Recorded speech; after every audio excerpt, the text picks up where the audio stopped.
اس دین سے برگشتہ کرنے کا مل سکتا تھا تو یہ سنہری موقع ہے. میں آج اسے اس دین سے ہٹاتا ہوں, اپنے دین پر واپس لاتا ہوں. تو دوڑ کے آپ کے پاس گیا اور کہا اب تو یہ دین چھوڑ دے, تیرے یار نے ایسی بات کی ہے کہ کوئی عقل مند آدمی ایسی بات کر ہی نہیں سکتا. آپ نے پوچھا کیا کہا ہے, کیا فرمایا ہے, بتلا تو صحیح. اس نے کہا وہ یہ دعویٰ رکھتے ہیں کہ میں تمہیں سوئے چھوڑ کے گیا, بیت المقدس پہنچا اور ابھی تم سوئے ہوئے تھے کہ میں واپس بھی آ گیا, بھلا یہ بات ممکن ہے؟ تو حضرت ابوبکر صدیق رضی اللہ عنہ نے کہا کم بخت, تو بیت المقدس کی اور مسجد اقصی کی بات کرتا ہے, اگر میرے آقا فرمائے کہ میں آسمانوں پر جا کے پھر واپس آ گیا تو صدیق تو اسے بھی ماننے کو تیار ہے.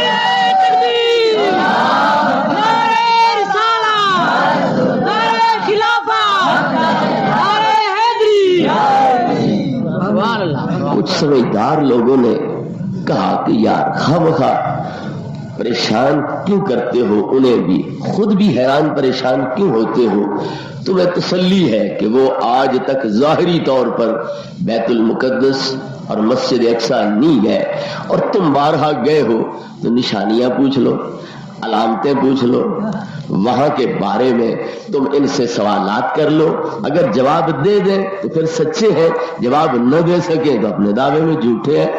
تو خواہ شور شرابہ ڈالنے کی کیا ضرورت, خواہ ان کو پریشان کرنے اور خود حیران ہونے کی کیا ضرورت؟ اب انہوں نے مختلف سوالات شروع کر لیے. اس کے دروازے کتنے ہیں, کھڑکیاں کتنی ہیں, روشندان کتنے ہیں, شتیر کتنے ہیں, بالے کتنے ہیں, یہ کیا چیز ہے, وہ کیسی چیز ہے.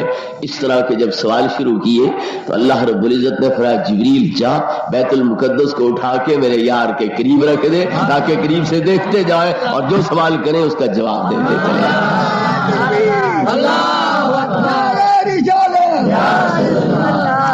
تو محبوب کریم علیہ الصلوۃ والتسلیم فرماتے ہیں کہ بیت المقدس میرے قریب رکھ دیا گیا, درمیانی حجاب پردے ہٹا دیے گئے, وہ میرے بالکل سامنے تھا, اور جو وہ سوال کرتے تھے میں آنکھوں سے دیکھ کر بتلاتا جا رہا تھا.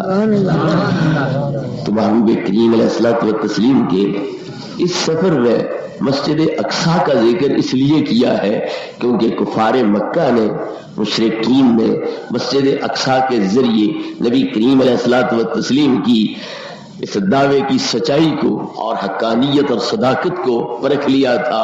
تو اس لیے ان کے سامنے اتنا کچھ بیان کرنا کافی تھا. تو صراحتاً مسجد اقصی تک کا ذکر کیا اور لے نور یہو من آیاتنا کے اندر اشارتاً آسمانوں کی اور عرش اعظم کی سیر اور لا مکان کی سیر کو یہاں پر بیان فرما دیا. جہاں تک اس کی وضاحت اور صراحت کا تعلق ہے تو سورہ نجم کی آیات مبارکہ کے اندر ثم دنا فتدلی فکان قاب قوسین او ادنا فاوحی الی عبدہ ما اوحی, تو ان آیات مقدسہ کے اندر وہ جو آسمانوں اور عرش اور لا مکان کی تفصیلات ہیں ان کو بیان فرما دیا گیا.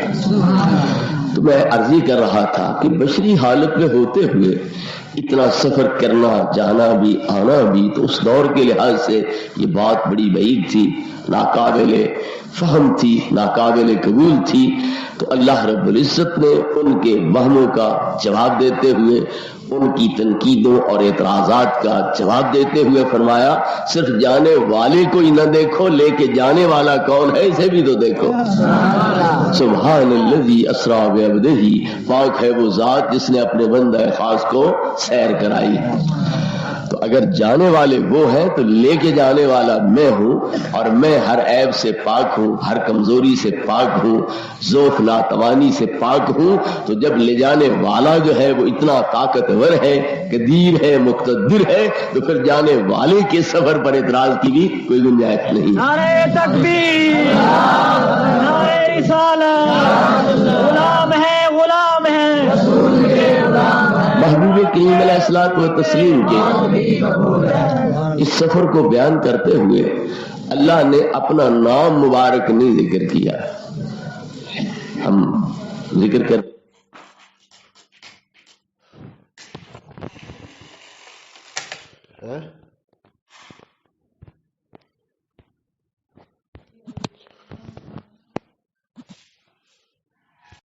اللہ و بحمدہ سبحان اللہ العظیم. تو سبحان کے بعد اللہ کا لفظ ذکر کرتے ہیں تو یہاں بھی فرمایا جا سکتا تھا سبحان الذی، سبحان اللہ الذی اسرا بعبدہ، پاک ہے وہ اللہ جس نے اپنے بندے کو سیر کرائی. لیکن اللہ نے نام نہیں ذکر کیا، صرف یہ کام ذکر کیا ہے، یہ فعل ذکر کیا ہے. تو اللہ بتلانا یہ چاہتا ہے کہ میرے محبوب کی سیر میرے تعارف اور میری پہچان کے لیے کافی ہے.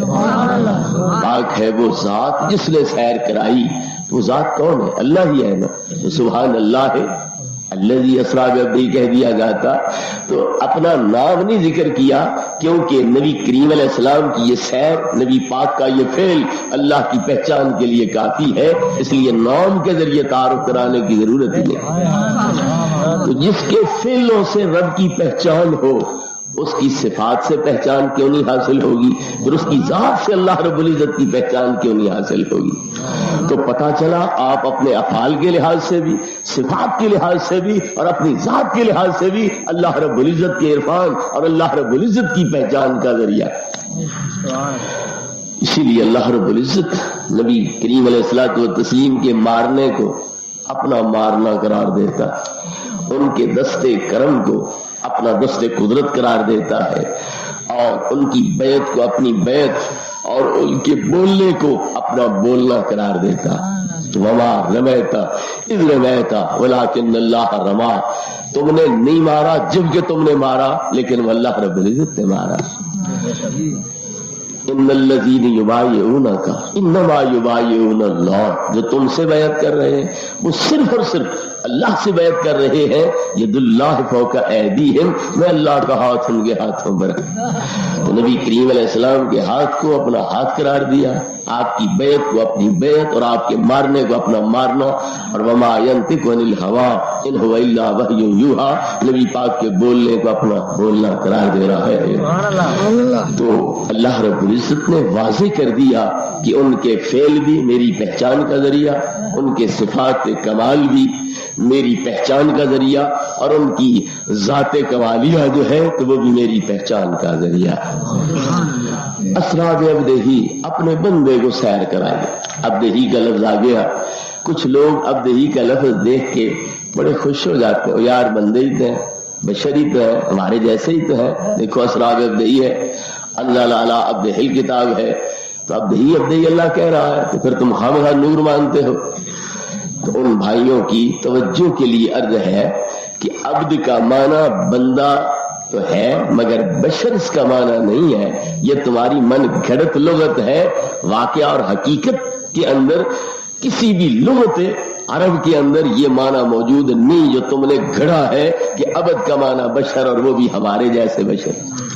عبد مولا کے مقابل ہوتا ہے. مولا وہ ہے جو دوسروں پر حکم چلائے، اور عبد وہ ہے جو کسی کے زیر حکم ہو، زیر فرمان ہو، اسے عبد کہتے ہیں.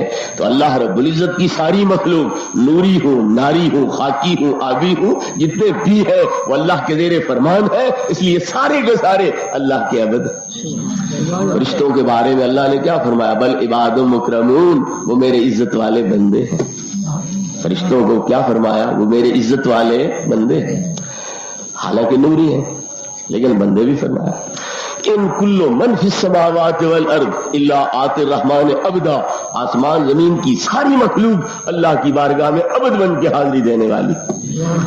تو آسمان میں بشر رہتے ہیں، آسمان بشروں کا مسکن ہے، وہ تو زمین پہ رہتے ہیں.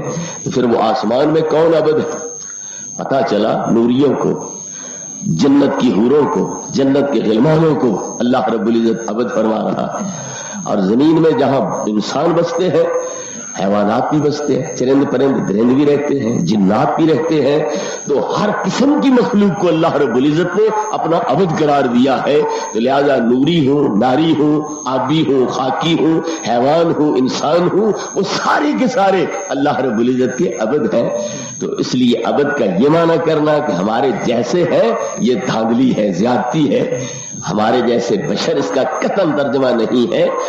ہاں اتنی بات ضرور ہے، ایک ہے ہم دعویٰ کریں کہ ہم اللہ کے بندے ہیں، لیکن اللہ کا ایک جھوٹا لعنتی کوئی نہیں تو میرا بندہ، تو شیطان کا بندہ ہے۔ ایک یہ ہے شان کہ اللہ آپ کہے یہ میرے عبد ہے، تو نبی کریم علیہ السلام کا اعزاز یہ ہے کہ اللہ رب العزت آپ کہہ رہا ہے کہ وہ میرے عبد خاص ہے۔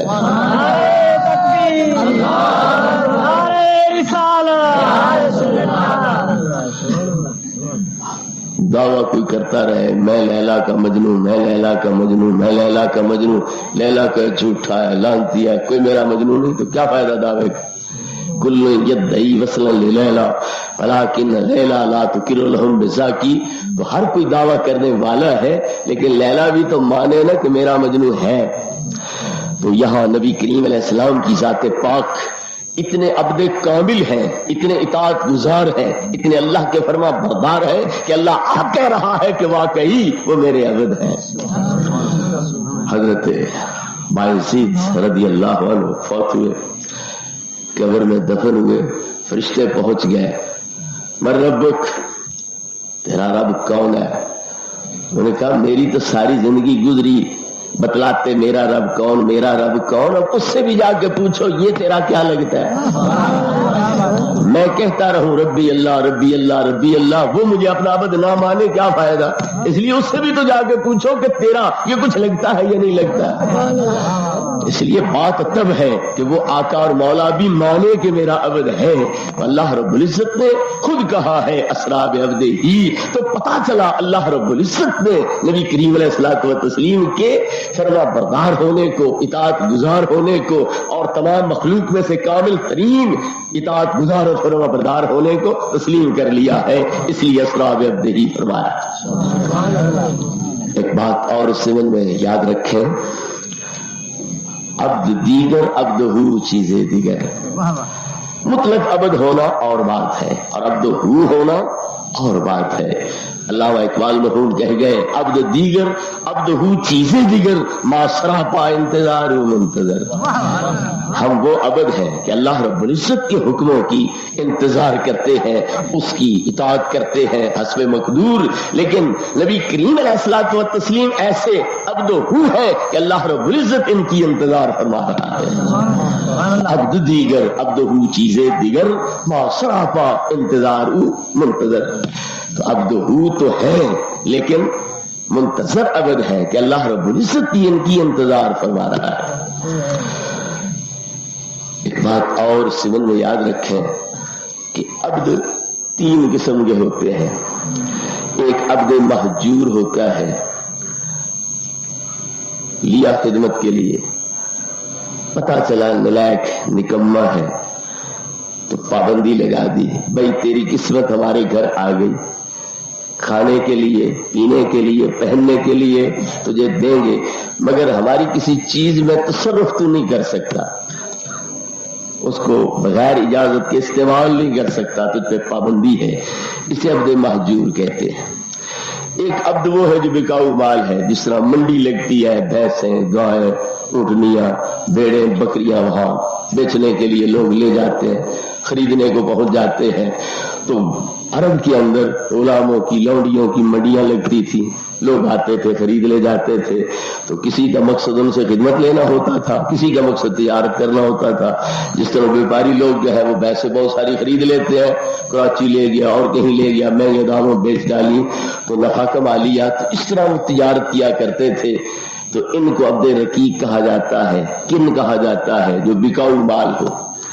تیسری قسم کے عبد وہ ہے جو عبد معزول ہے تو عبد لیکن صلاحیتیں اعلیٰ ہے، استعدادیں کامل ہیں، بڑا باہنر ہے، سلیقہ شعر ہے، مالک کی نظروں میں اس طرح بھاگ گیا ہے کہ اس نے اپنی ہر چیز اس کے حوالے کر دی، لو میری ساری ملکیت تیرے سپرد ہے، جو تو چاہے اس کے اندر تصرف کر، تجھے چھٹی ہے، اسے عبد معزول کہتے ہیں۔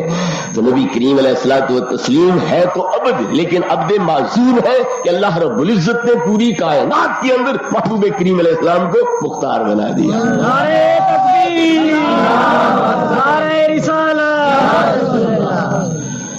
نبی کریم علیہ الصلوۃ والتسلیم جب سر عرش پہنچے تو اللہ رب العزت نے کیا فرمایا؟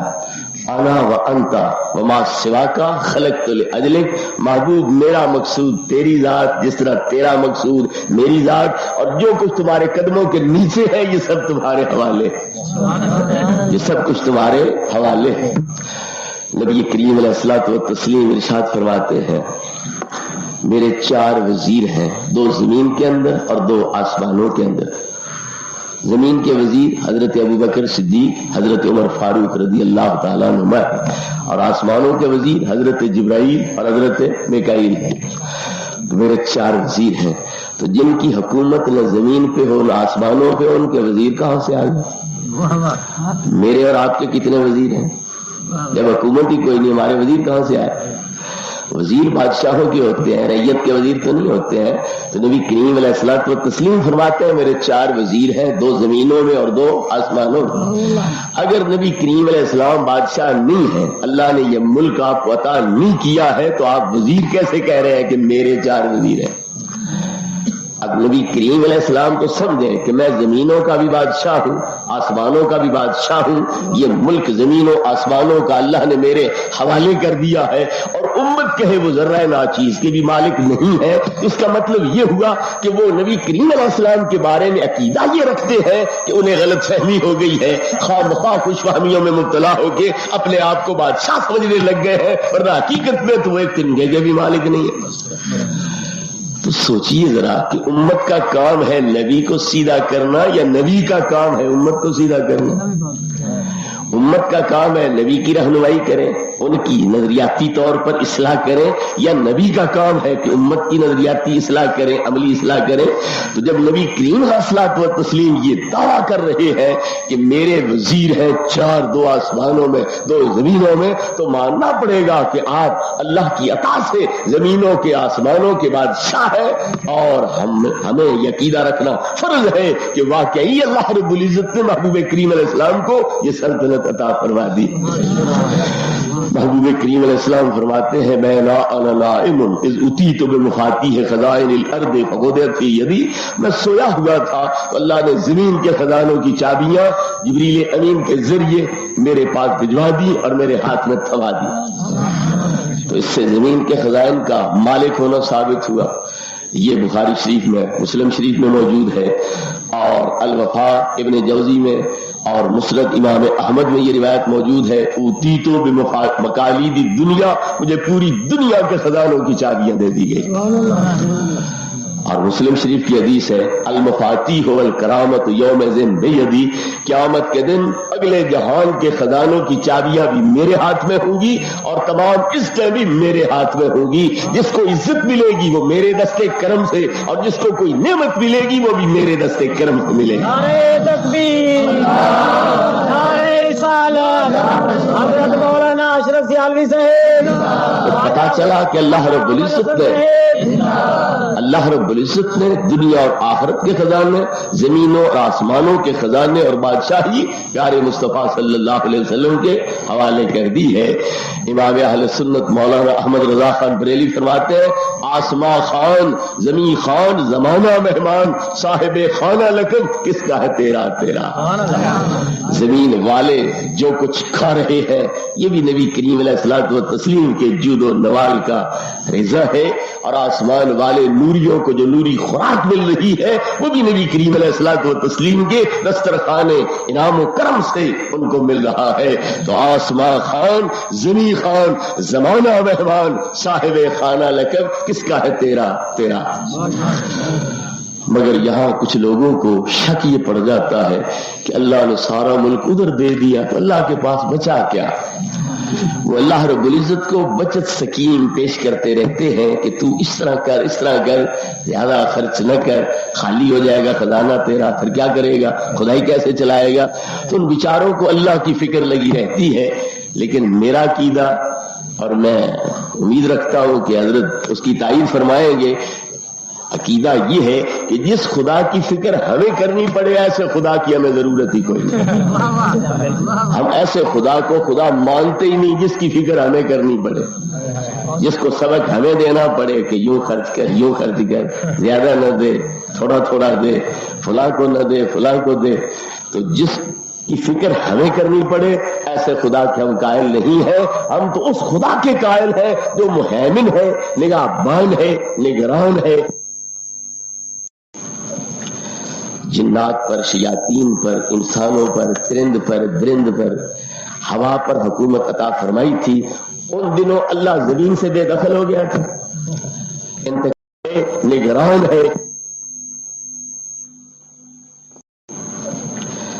جنات پر، شیاطین پر، انسانوں پر، چرند پر، درند پر، ہوا پر حکومت عطا فرمائی تھی. ان دنوں اللہ زمین سے بے دخل ہو گیا تھا، انتقال اس کے نام سے ٹوٹ گیا تھا، قبضہ اس کا ختم ہو گیا تھا. اگر تو انتقال ٹوٹ گیا، قبضہ ختم ہو گیا، اللہ بے دخل ہو گیا، پھر ٹھیک ہے، اللہ کے لیے کوئی شے بچانی چاہیے، سارا کوئی نبی پاک کے حوالے نہیں کرنا چاہیے. اور اگر سلیمان علیہ السلام کو اتنا ملک دے کر، جس کی مثال بھی بعد میں کسی کے لیے نہیں مل سکتی ہے، اتنا ملک دے کر اللہ کے ہاتھ سے گیا کچھ نہیں، حقیقی حکومت پاور پھر بھی اللہ کے پاس رہی، تو اللہ سلیمان کے آقا کو، انبیاء کے سردار کو زمین و آسمانوں کی ساری حکومت دے دے، پھر بھی اس کے ہاتھ سے کوئی اختیار اور اقتدار جو ہے وہ جاتا نہیں ہے. اس کا اقتدار اسی کے پاس ہے. 4 بادشاہ گزرے ہیں، 2 کافر 2 مومن، جن کی پورے روئے زمین پر حکومت ہوئی. مومن بادشاہ کون؟ حضرت سلیمان علیہ السلام اور حضرت ذوالقرنین. اور کافر بادشاہ نمرود اور شداد، ان کی پورے روئے زمین پر حکومت ہوئی ہے. اگر کافروں کو اس نے روئے زمین پر حکومت دے دی اور اس کا گیا کچھ نہیں، کمی کوئی نہیں آئی اس کے اقتدار اختیار کے اندر، تو پھر نبیوں کے سردار کو اور محبوبوں کے سردار کو اور باعث تخلیق کائنات کو اگر وہ زمین و آسمانوں کی بلکہ دنیا اور آخرت کی حکومت عطا کرتا ہے تو اس کے ہاتھ سے جاتا کچھ نہیں. وجہ کیا ہے کہ اللہ رب العزت کا اقتدار حقیقی ہے، اصلی ہے، اور ان کا اس کی نیابت کے طور پر ہے، خلافت کے طور پر ہے، اس لیے اس کے ہاتھ سے جاتا کچھ نہیں. یہ شریک نہیں بنتے، مد مقابل نہیں بنتے. اس کے نائب صوبے کے اندر گورنر حاکم ہے نہیں، اس کے پاس کوئی اقتدار اختیار ہے یا نہیں. لیکن جب 4 صوبے 4 گورنروں نے سنبھال لیے، صدر کے پاس کیا رہ گیا؟ صدر پھر چھٹی کر گیا، صدر بے اختیار ہو گیا. اگر گورنر صوبے میں با اختیار حاکم بھی ہے، اقتدار اعلیٰ صوبے کے اندر ان کے پاس بھی ہے، لیکن صدر کا اختیار ختم نہیں ہوا، تو اللہ رب العزت تو تمہارے صدر جتنا بھی نہیں ہے کہ وہ گورنروں کو اختیار دے کے صوبے میں. اصل با اختیار وہ ہے، اصل پاور طاقت اس کے پاس ہے. تو اللہ رب العزت تمہارے صدر سے بھی کیا گزرا ہے کہ وہ اگر کسی کو زمین یا آسمان کی حکومت دے دے تو اللہ رب العزت کے ہاتھ سے عرضہ نکل جائے. میں پوچھتا ہوں، ملک الموت کو اللہ نے مارنے کی طاقت دی ہے یا نہیں؟ قل یتوفاکم ملک الموت الذی وکل بکم، تمہیں فوت کون کرتا ہے؟ وہ ملک الموت جو تم پر مسلط کیا گیا.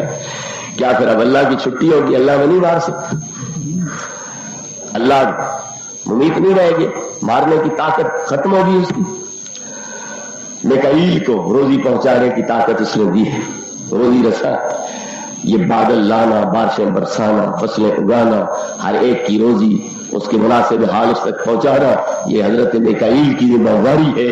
تو اللہ رب العزت اس کو خوراک کی اور جو رزق کی ذمہ داری ہے وہ سونپ کر خود فارغ ہو گیا ہے، اب وہ رزاق نہیں رہ گیا. کیا حضرت اسرافیل کو سور پھونک کر سب زندہ کو مارنے کی طاقت اللہ نے دی کہ نہیں؟ پہلی مرتبہ وہ سور پھونکیں گے تو جتنے جاندار ہوئے زمین پر ہوں گے سارے مر جائیں گے. 40 سال کے بعد دوبارہ سور پھونکیں گے تو اگلے مرے ہوئے بھی اور پچھلے جو ان کے سور پھونکنے سے مریں گے وہ سارے کے سارے یکدم کھڑے ہو جائیں گے، زندہ ہو جائیں گے. تو پھر صرف ایک پھونک سے سب زندہ کو مار دینا اور دوسرے پھونک سے اگلے پچھلے سب مرے ہوئے کو زندہ کر دینا، یہ طاقت اللہ اسے دے کے خود فارغ ہو گیا. خود مار نہیں سکتا، زندہ نہیں کر سکتا.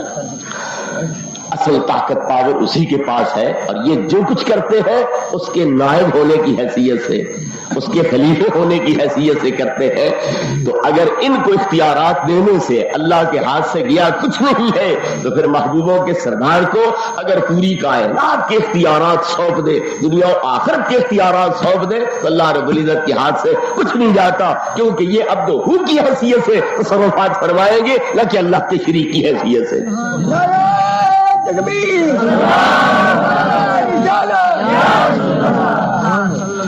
اللہ کے محترم، تو اسرا بیدہی کہہ کر اللہ رب العزت نے نبی کریم علیہ السلام کی ایک یہ شان اجاگر کر دی کہ وہ میرے عبد معزون ہے، اس لیے میں نے ان کو سیر کرائی تاکہ میں دکھلاؤں انہیں کہ میری حکومت کہاں کہاں تک ہے، اور پھر تجھے تصرف کا اختیار کہاں کہاں تک ہے۔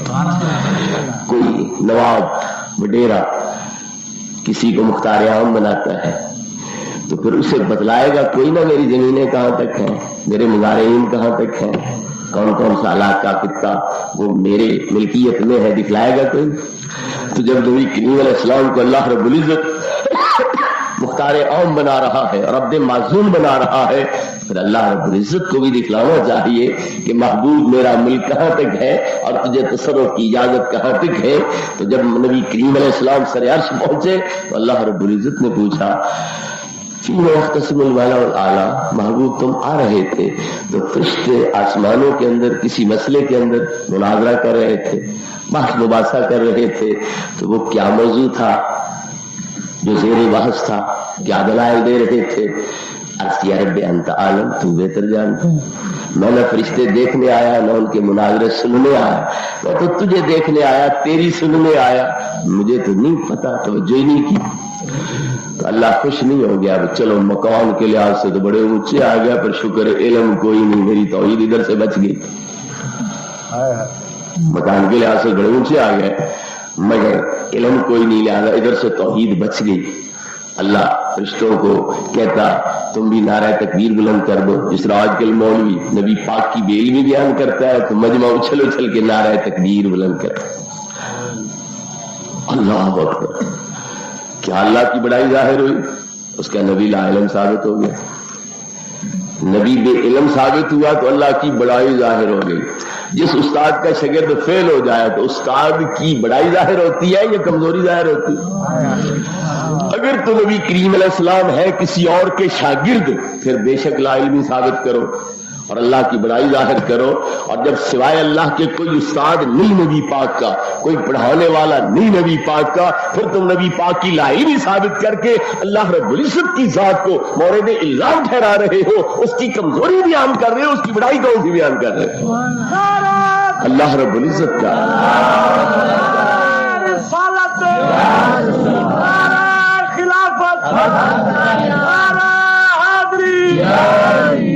اللہ رب العزت کا دعویٰ ہے علمہ کما لم تکن تعلم وکان فضل اللہ علیک عظیما، معبود جو کچھ بھی تم نہیں جانتے تھے میں نے تمہیں جتلا دیا، اور اتنا عظیم وسیع علم کیوں دیا کہ تم پر جتنا اللہ کا فضل ہے اتنا فضل کسی پر ہے ہی نہیں، اس لیے جتنا علم تمہیں عطا کیا اتنا علم کسی کو عطا ہی نہیں کیا۔ اللہ ناز کر رہا ہے، احسان جتلا رہا ہے کہ ہم نے تمہیں اتنا عظیم علم عطا کیا ہے کیونکہ تم پر میرا فضل عظیم ہے، اس لیے تمہارا علم بھی علم عظیم ہے، کوئی تمہارے علم کی برابری نہیں کر سکتا۔ اور تمہیں علم نشرح لک صدرک، کیا ہم نے نہیں آپ کا سینہ کھول دیا؟ کوئی اپنا سینہ کھولتا ہے اپنے مجاہدوں سے، اپنی ریاضتوں سے، اپنی محنتوں سے، شب بیداریوں کے ذریعے، ذکروں کے ذریعے، کوئی جہر کے ذریعے، کوئی حبس دم کے ذریعے، کوئی کسی طرح اپنا سینہ کھولتا ہے، اس میں پھر کائنات سمٹتی ہے، خالق کائنات کے